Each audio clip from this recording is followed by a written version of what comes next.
The morning of August 9th, 1944, outside the village of Mortain in Normandy, Staff Sergeant James Rothwell sat in the driver's seat of his M4 Sherman and watched a German 88mm gun destroy the lead tank in his column. The round punched through the Sherman's frontal armor at 800 yards like it wasn't even there. The tank didn't just stop, it exploded. Rothwell had seen this before. Everyone had seen this before. The German 88mm anti-tank gun was the most feared weapon on the Western Front. It could kill a Sherman from distances where American 75mm guns couldn't even scratch German armor in return. The math was simple and brutal. In a straight fight, at long range, the 88 always won. But Rothwell's platoon leader, Lieutenant Marcus Chen, wasn't planning a straight fight. He'd been studying the terrain for 20 minutes while the German gun crew reloaded. And he'd noticed something. The 88 was positioned on high ground, with perfect fields of fire covering the main road. Textbook defensive placement. But there was a farm track 400 yards to the right, hidden by a hedgerow, that curved around behind the German position. Chen's voice came through the radio net. "Second platoon, follow me. Maximum speed. Stay tight." If you're enjoying this deep dive into the story, hit the subscribe button and let us know in the comments from where in the world you are watching from today. What happened next took 90 seconds. Chen's Sherman roared off the main road, smashing through the hedgerow at 30 miles per hour. 4 more Shermans followed in column formation. The German gun crew, focused on the American tanks still visible on the main road, never saw them coming. By the time the Germans realized they were being flanked, Chen's platoon had closed to 300 yards on the 88's blind side. 5 Shermans opened fire simultaneously. The German position disappeared in a cloud of high explosive and smoke. The gun that was supposed to be invincible, positioned where it couldn't miss, had lasted exactly 90 seconds once American crews stopped fighting on German terms and started using the one advantage every Sherman had: speed. This wasn't supposed to work. The M4 Sherman was never designed to fight German heavy weapons head-on. It was designed in 1941 to replace the M3 Lee, which was itself a desperate stopgap. The Sherman's 75mm gun could barely penetrate the frontal armor of a German Panther tank at combat ranges. Its armor, roughly 3 inches on the front, 2 inches on the sides, offered minimal protection against German high-velocity guns. Every American tanker knew they were outgunned and under-armored compared to late-war German vehicles. But somewhere between the Normandy breakout in July 1944 and the German surrender in May 1945, American Sherman crews developed tactics that turned their tanks' weaknesses into strengths. The key was speed, not just mechanical speed, though the Sherman could hit 30 miles per hour on roads and 15 cross-country, faster than most German armor. The real speed advantage was tactical. How fast could you identify enemy positions, maneuver around them, and bring fire to bear before the enemy could react? Turns out, very fast. Fast enough to survive, fast enough to win. The German 88mm anti-aircraft gun, adapted for anti-tank use, was arguably the finest anti-tank weapon of World War II. The 88mm KWK-36, mounted on the Tiger I tank, could penetrate 4.5 inches of armor at 1,000 yards. The 88mm Flak 41 could penetrate even more. These weren't just powerful guns. They were precise, reliable, and backed by excellent German optics. A well-trained crew could accurately engage targets at ranges exceeding 2,000 yards. For context, most tank combat in Western Europe happened at ranges under 800 yards, often much closer in the bocage country of Normandy or the forests of Belgium and Germany. The 88 could kill at ranges where Sherman crews couldn't even see the target clearly through their periscopes. The towed 88mm Flak 36 and Flak 37 guns, originally designed as anti-aircraft weapons, were pressed into anti-tank service throughout the war. These guns sat low to the ground when deployed, presented a small profile, and could be positioned in prepared emplacements with overhead cover. German doctrine emphasized using 88s in defensive positions with overlapping fields of fire, place them on high ground, give them clear sight lines covering key roads or open areas. Let the enemy come to you. The 88s would destroy Allied armour at long range before the Allies could close to effective firing distance. This worked brilliantly in North Africa, where open desert provided perfect long-range engagement zones. It worked in Italy, where mountainous terrain gave defenders commanding positions. And it should have worked in France, but France was different. The Norman bocage, that nightmare landscape of small fields surrounded by thick hedgerows on earthen berms, limited sightlines, roads twisted through villages and forests. Terrain offered cover and concealment. German gun crews found themselves fighting in conditions where their long-range advantage mattered less because there were fewer long-range shots available. American tank commanders, who'd been getting slaughtered trying to advance down open roads into prepared German positions, started noticing something. Those 88 positions with their perfect fields of fire covering the main roads almost always had blind spots. A farm track parallel to the main road, a sunken lane 300 yards to the flank, a tree line that allowed concealed movement. If you could identify the blind spot, if you had enough speed to reach it before the Germans repositioned their gun, which weighed 5 tons and required 10 minutes minimum to move, then suddenly that invincible 88 became a stationary target, being shot at from an unexpected direction. The tactical revolution started small. Individual platoon leaders improvising, then company commanders noticed their aggressive platoons were taking fewer casualties and destroying more German positions. Then battalion commanders started issuing guidance. By late summer 1944, U.S. Army armored doctrine was quietly changing, not through official manuals or training circulars, but through hard-won lessons passing between units in verbal briefings and hand-drawn sketches on map boards. The Sherman's mechanical specifications made this tactical shift possible. Maximum road speed, 30 miles per hour. Maximum cross-country speed in decent terrain, about 15 miles per. Weather. A Sherman crew could start their tank and be moving within 3 minutes. That reliability translated into tactical availability. If your tanks actually worked when you needed them, you could exploit opportunities. If half your force was broken down waiting for spare parts, you fought defensively because offense required maneuver, and maneuver required working vehicles. American tank platoons in France typically operated with 5 Shermans, 1 command tank and 4 gun tanks. Standard doctrine called for movement in column or wedge formation depending on terrain. When contact with German forces was expected, platoons moved with scouts forward and tanks in bounds. One section moved, while another was overwatched. But doctrine assumed you'd fight from relatively static positions once contact was made. Find cover, engage enemy forces, call for artillery or air support if needed. The new tactics ignored that. When an 88 position was identified, the platoon leader assessed whether flanking was possible. If yes, the entire platoon moved immediately at maximum speed. No elaborate coordination, no waiting for artillery prep, just speed, surprise, and violence of action. The Germans couldn't rotate their gun fast enough to track 5 tanks moving at 30 miles per hour on their flank. By the time they got the gun traversed, American tanks were already firing from 300 yards at the gun crew, the ammunition, the towing vehicle, everything near the position. The engagement geometry favored aggression. An 88mm gun could kill a Sherman frontally at 2,000 yards, but at 300 yards, shooting from the flank or rear, a Sherman 75mm gun could destroy an 88 position with high explosive rounds. The gun shield on an 88 was designed to protect the crew from frontal fire and shell fragments. It offered minimal protection from the side. One 75mm HE round, exploding near the gun, could kill or wound the entire crew. 2 rounds would wreck the gun itself. 3 rounds would destroy everything: gun, ammunition, vehicles. Speed compressed decision-making time for German crews.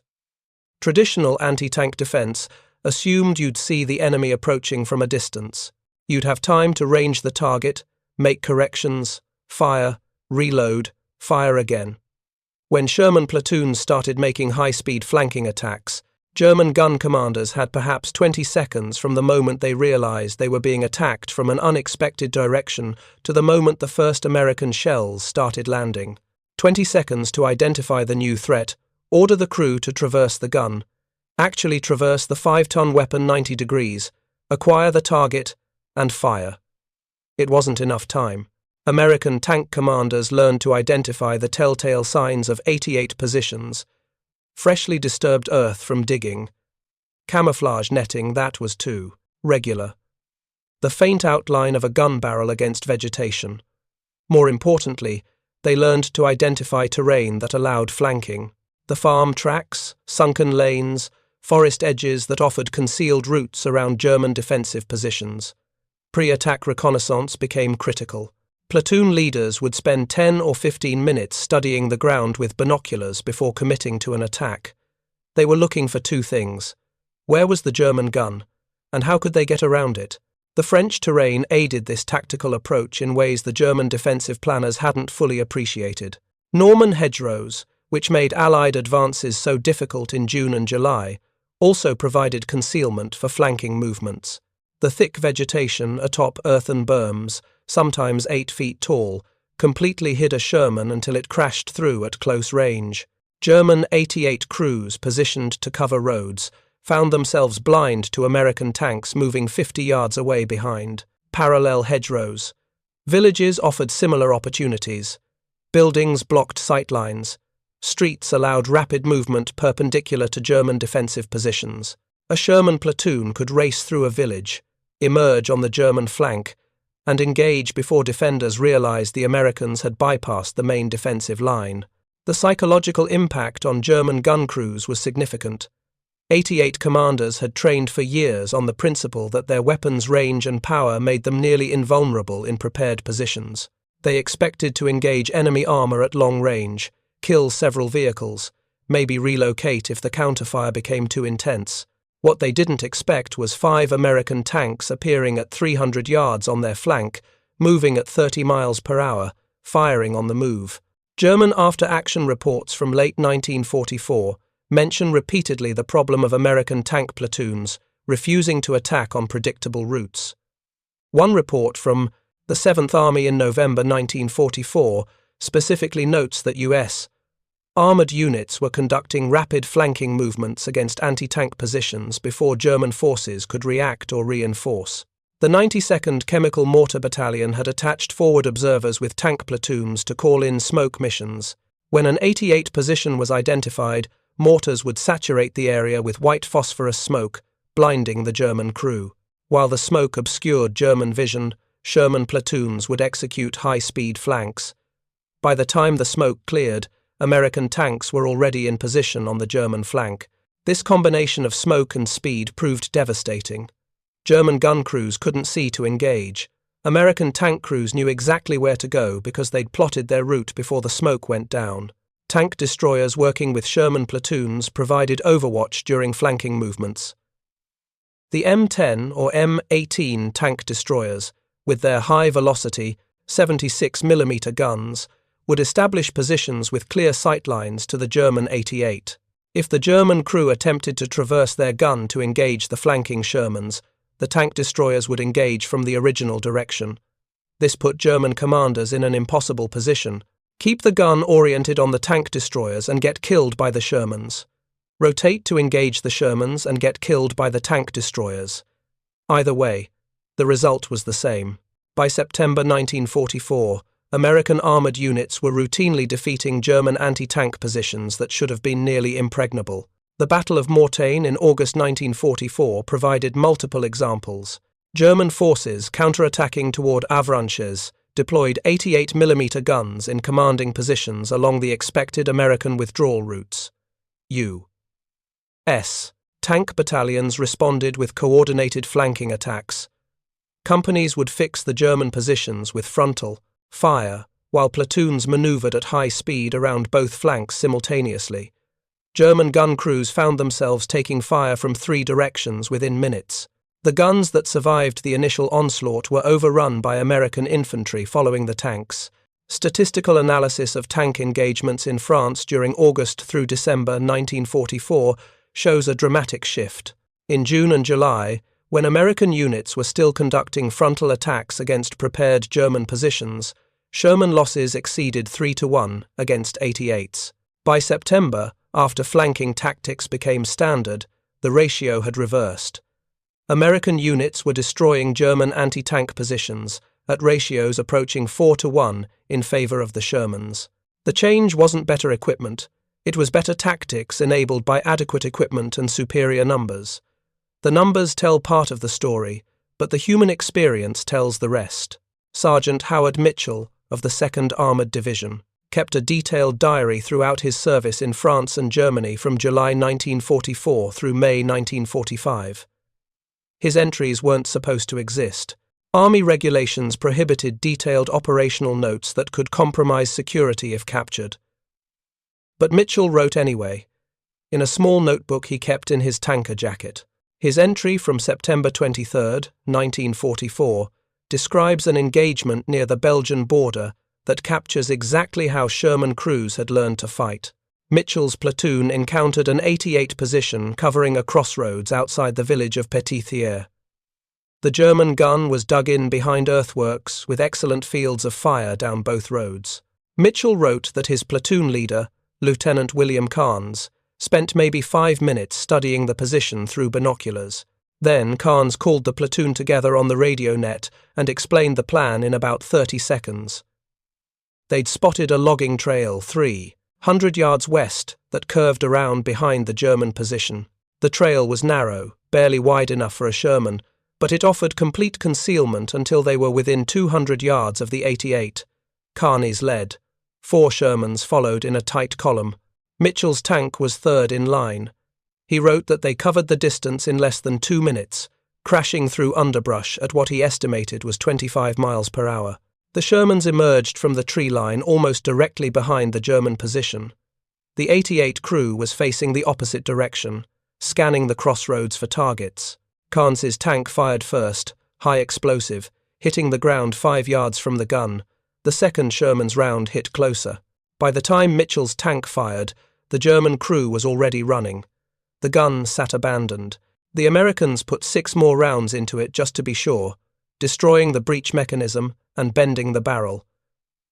Total time from leaving the main road to destroying the gun, Mitchell estimated about 90 seconds. If you find this story engaging, please take a moment to subscribe and enable notifications. It helps us continue producing in-depth content like this. What makes Mitchell's account valuable is his description of how casual this had become by September. He wrote that this was the 4th 88 position his platoon had destroyed using flanking attacks in the previous 3 weeks. The tactics had become routine. Spot the gun, find the flank route, move fast, kill it, move on. The terror of encountering an 88 that had paralyzed American tank crews in Normandy back in June had transformed into a tactical problem with a known solution. German guns still killed American tanks when they caught them in the open or when terrain prevented flanking. But more and more, American crews were refusing to fight on German terms. The transformation in crew confidence shows up in casualty statistics. The 2nd Armored Division suffered approximately 132 Sherman losses to German anti-tank fire in June and July 1944. In August through October, with roughly similar levels of combat intensity, losses dropped to 78 Shermans. The reduction came almost entirely from fewer losses to fixed anti-tank guns. German armour still killed Shermans in relatively even exchanges, but 88s and towed anti-tank guns, which had accounted for over 60% of American tank losses in June, dropped to about 30% by October.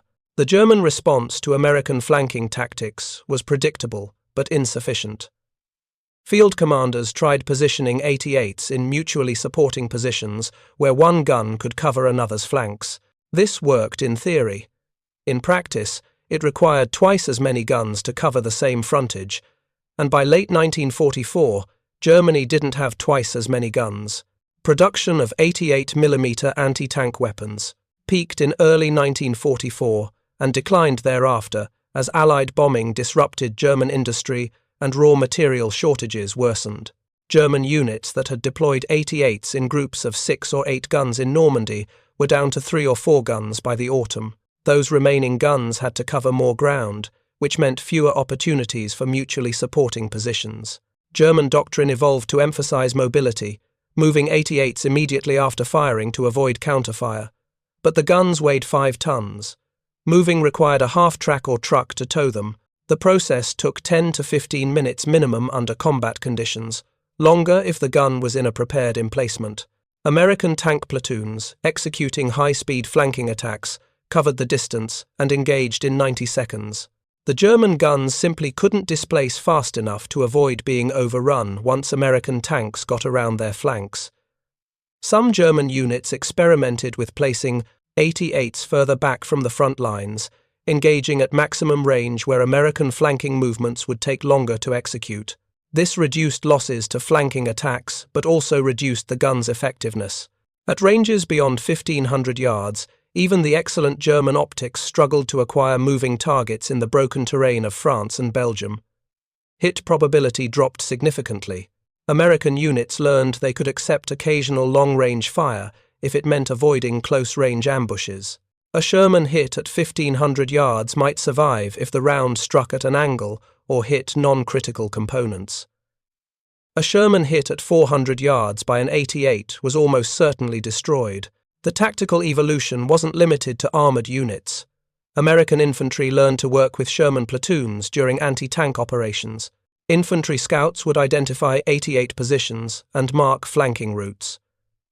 Tank platoons would execute the high-speed attack, while infantry provided suppressive fire and secured the position after the gun was destroyed. This coordination proved especially effective in urban combat, where buildings and streets created ideal flanking opportunities.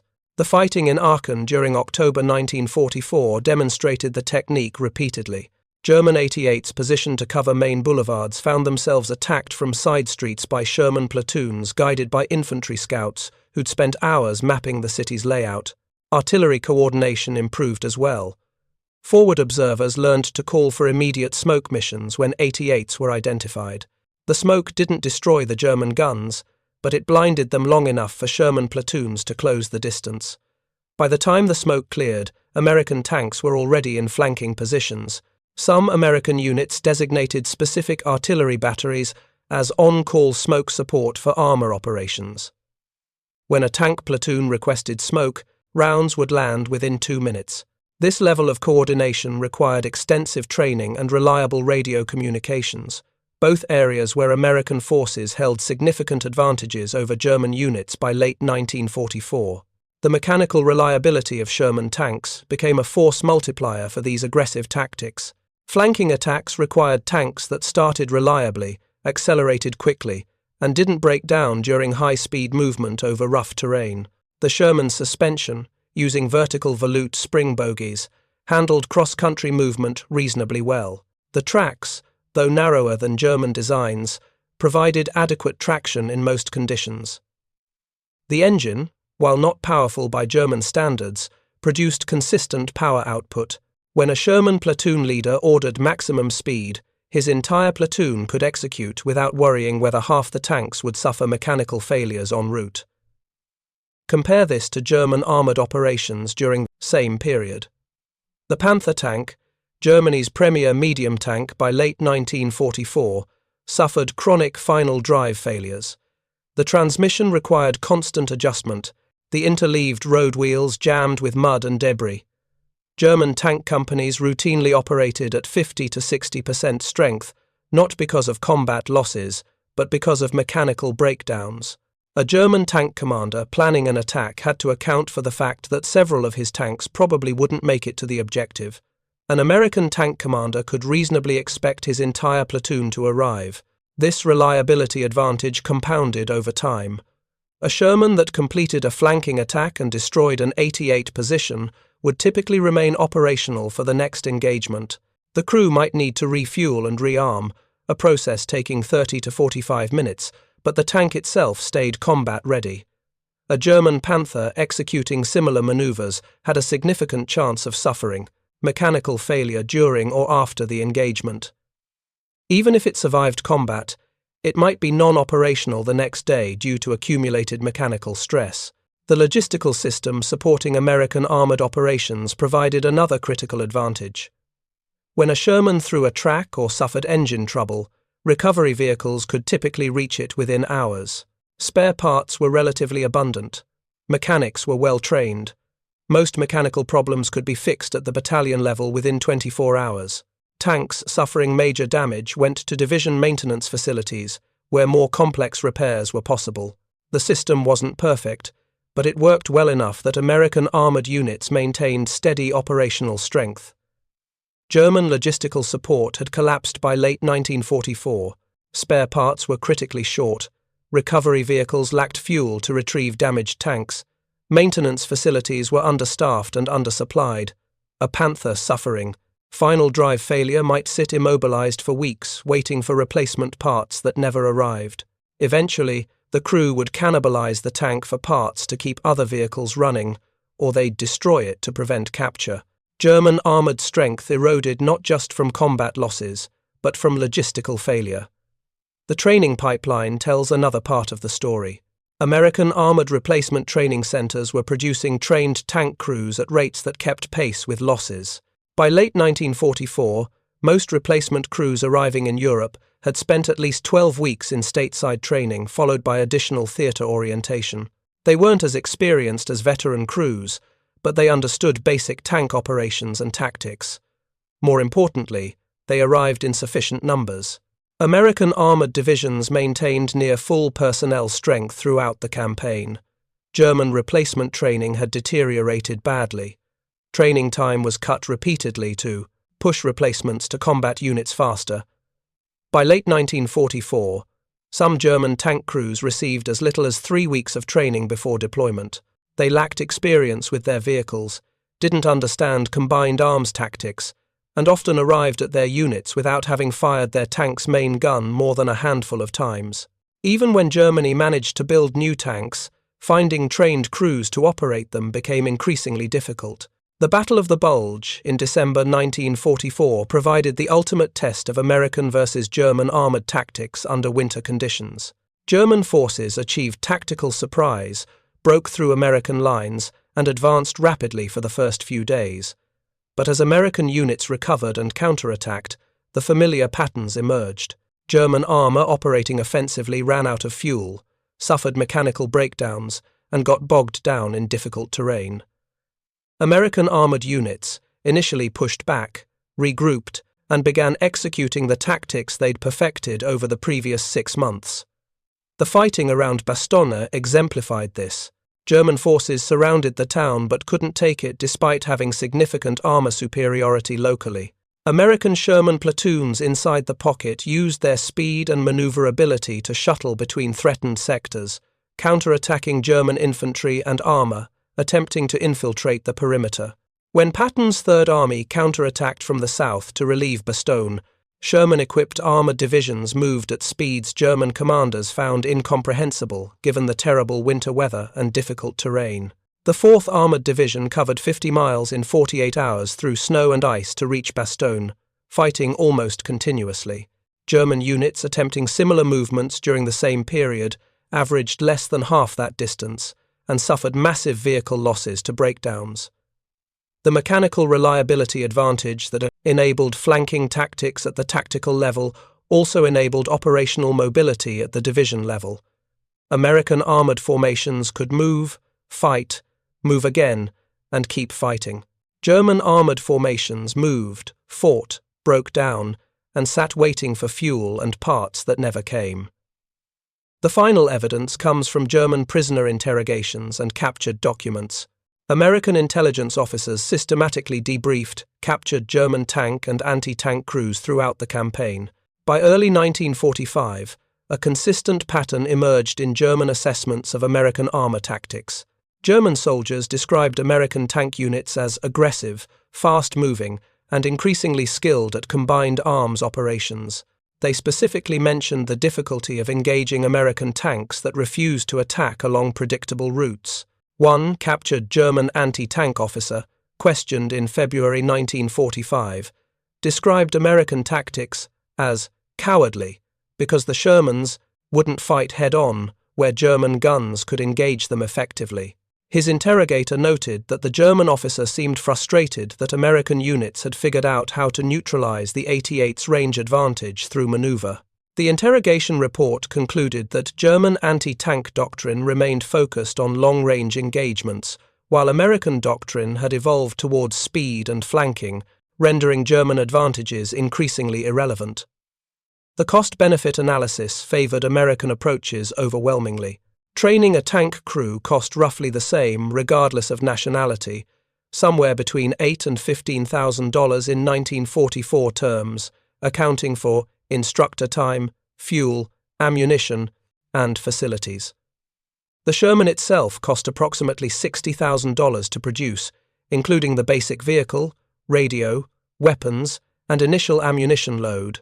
Total investment per operational Sherman crew and tank may be $75,000. The 88mm Flak 36 anti-tank gun cost approximately $12,000 to produce. Add the prime mover, ammunition, and crew training, and total investment reached maybe $25,000 per operational gun. Sounds like Germany was building cheaper weapons. But here's the catch.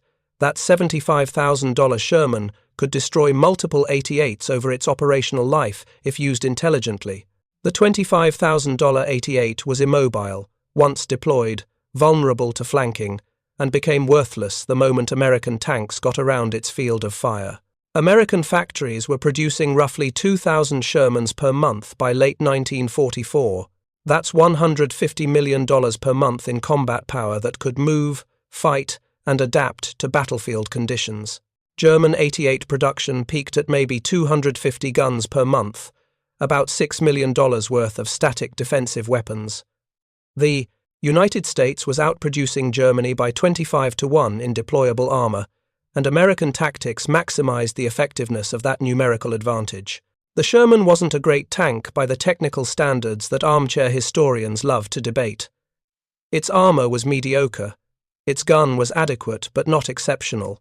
Its profile was tall and vulnerable, but it was reliable, it was available in huge numbers, and most importantly, American crews learned to use it in ways that negated enemy advantages. The Germans built technically superior weapons and then watched those weapons get systematically defeated by aggressive tactics backed by industrial might.